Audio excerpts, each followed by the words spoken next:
नहीं नहीं नहीं, बिल्कुल नहीं। इस बात का भी अच्छा। देखिए, चुनाव से कोई लेना देना नहीं है। ठीक है, और ठीक ना ये चुनावी मसला है। ठीक। भारतीय जनता पार्टी के लिए इस तरह के कार्यक्रम चुनावी मसले हो सकते हैं, नहीं, देश के हमारे लिए लिए है। चुनावी देश मसला के लिए नहीं है भाई। और बग्घी में चलने वाले धर्म पुरुष भी तब नहीं गए अयोध्या, तब जाना चाहिए था ना। राम के लिए लड़ना चाहिए था ना। आंख में आंसू आना चाहिए जब मुस्लिम लीग तय करेगी देश की सबसे बड़ी सबसे पुरानी पार्टी क्या अयोध्या जाए कि नहीं जाए। इधर ननकू को भी साध लो, उधर रज्जाक को भी साध लो, ये राजनीति नहीं चलेगी। ये शाहबानों वाले मसले में फेल हो गई राजनीति। 100 वर्षों से उस मठ में वो पूजा अनवरत जारी थी, वो खंडित कर दी गई। आज आपको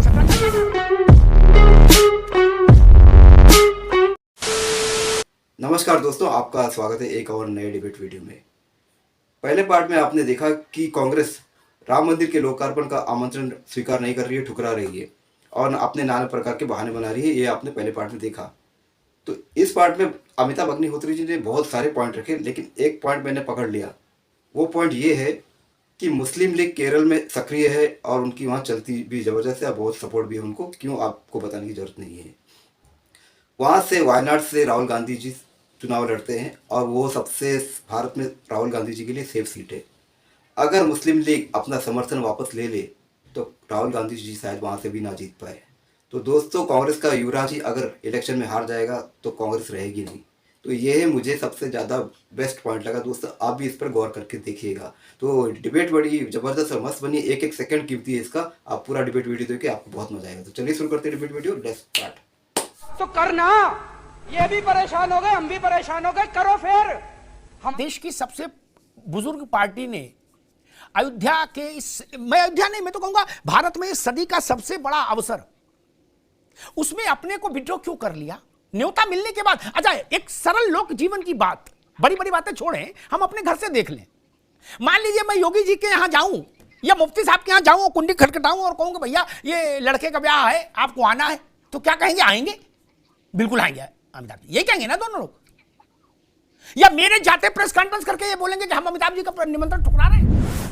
जाओ ना जाओ, अरे गुड़ ना दो गुड़ जैसी बात तो करो।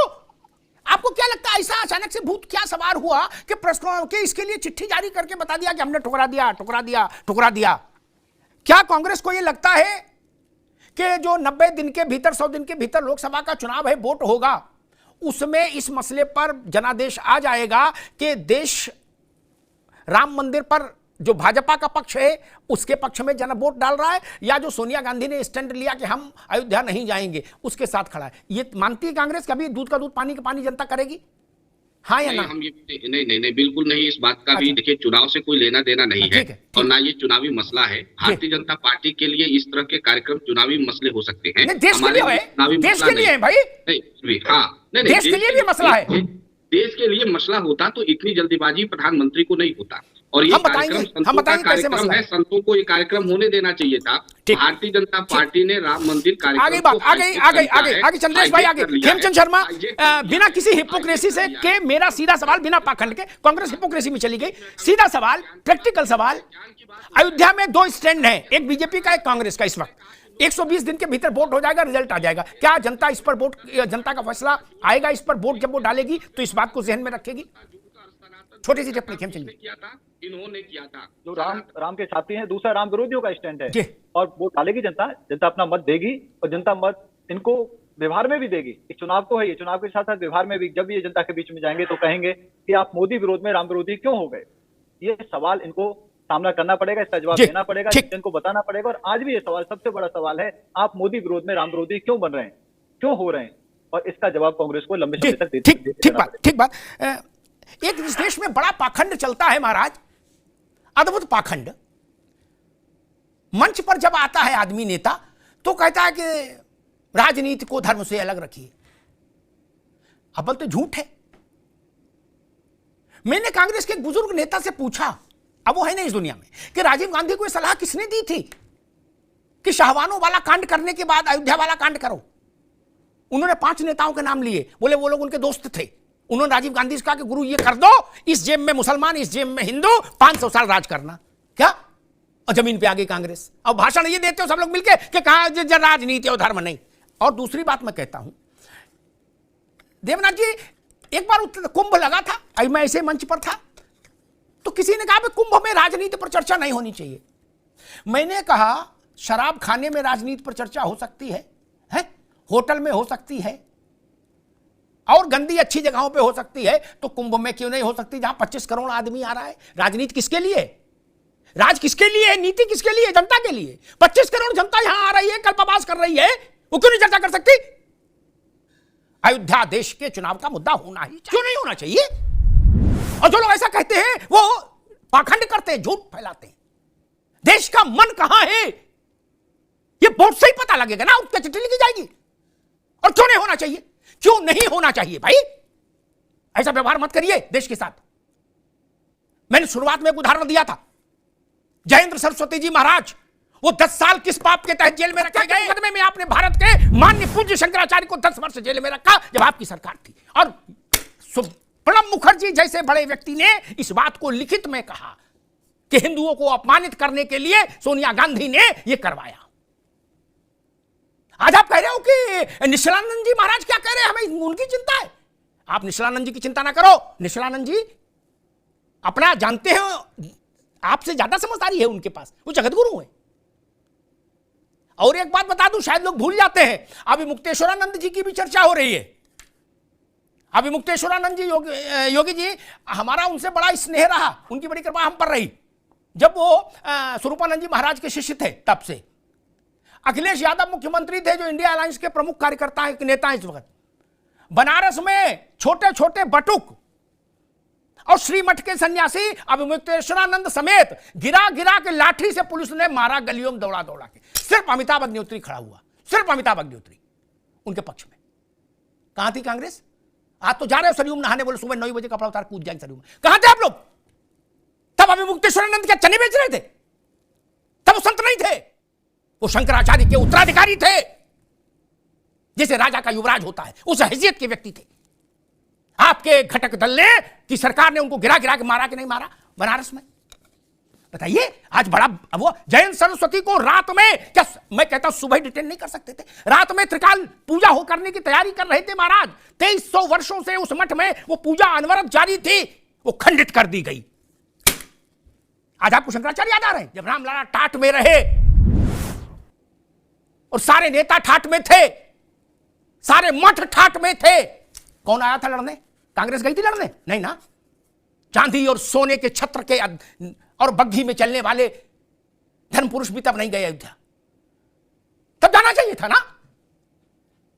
राम के लिए लड़ना चाहिए था ना, आंख में आंसू आना चाहिए था ना।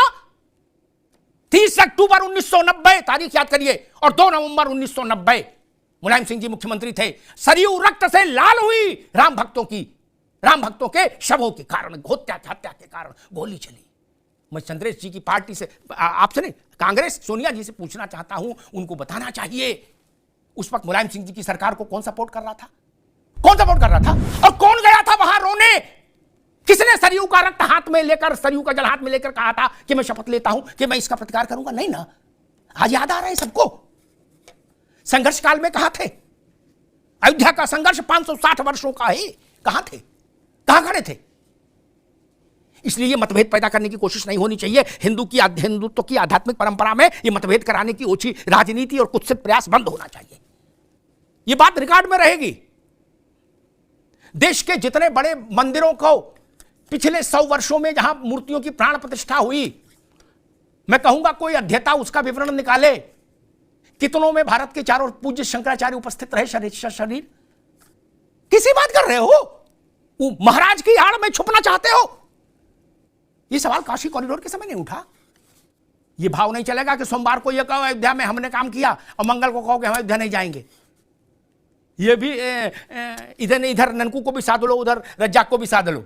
ये राजनीति नहीं चलेगी। ये शाहबानों वाले मसले में फेल हो गई राजनीति। क्या ये सच नहीं कि मुस्लिम लीग ने ये कहा था कि अगर कांग्रेस गई अयोध्या प्राण प्रतिष्ठा समारोह में तो हम समर्थन पर पुनर्विचार करेंगे? क्या सच नहीं है? और क्या यह सच नहीं कि राहुल गांधी केरल से चुनाव लड़ते हैं? और क्या यह सच नहीं कि केरल में मुस्लिम लीग की हैसियत है? आपको उसका समर्थन चाहिए? क्या मुस्लिम लीग तय करेगी देश की सबसे बड़ी, सबसे पुरानी पार्टी क्या अयोध्या जाए कि नहीं जाए? ये ठीक नहीं। कर्ण सिंह से सीखिए, महाराज कर्ण सिंह से। उन्होंने क्या कहा है? जब आप कल तक कह रहे थे दिग्विजय सिंह जी कि ये कार्यक्रम भाजपा का नहीं है, दिग्विजय जी कह रहे थे आरएसएस का नहीं है, सबका है, देश का है। हम लोगों ने भी प्रयास किए, चंदे चंदे दिए नहीं दिए छोड़ो, लेकिन कहा उन्होंने।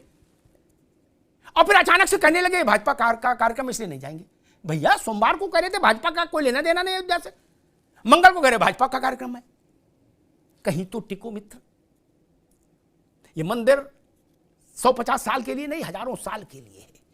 और राम तो समय के पार हैं, काल से परे। कांग्रेस, भाजपा, सपा, तृणमूल ये सब आएंगी जाएंगी, राम रहेंगे। ऐसा भाव नहीं जाना चाहिए कि आप किसी पार्टी से लड़ते लड़ते राम से लड़ते दिखने लगे। नरसिंह राव जी ने एक बहुत मार्मिक बात कही थी एक बार कि कांग्रेस भाजपा से लड़ सकती है, राम से नहीं। राम से लड़ने की कोशिश करेगी तो नुकसान उठाएगी। और वो सच बात है।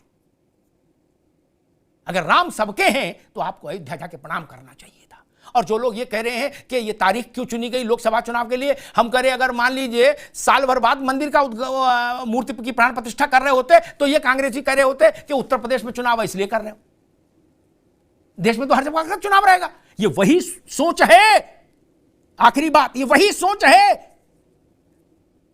जो सोच लेके 2018 में कपिल सिब्बल सुप्रीम कोर्ट गए थे कांग्रेस के नेता कि हुजूर लोकसभा चुनाव तक फैसला मत देना।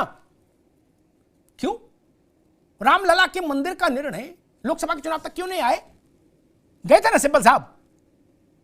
यही डर कांग्रेस को, चुनाव के समय क्यों? बंद करो, हाथ जोड़ के मैं खत्म।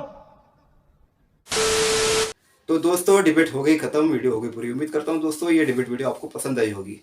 तो दोस्तों देखा आपने किस तरह से अमिताभ अग्निहोत्री जी ने कांग्रेस के पुराने पाप गिनाए, सोनिया गांधी का हिंदू विरोध या कहिए कि गांधी परिवार या कांग्रेस का हिंदू विरोध किस तरह से उजागर किया। तो दोस्तों तब टेक्नोलॉजी इतनी विकसित नहीं थी, ना ही सोशल मीडिया था जो हमारे पास एक एक बात सामने आती थी, लेकिन फिर भी वो सारी बातें रिकॉर्ड में है, इसलिए हमारे सामने सारी बातें आ जाती है।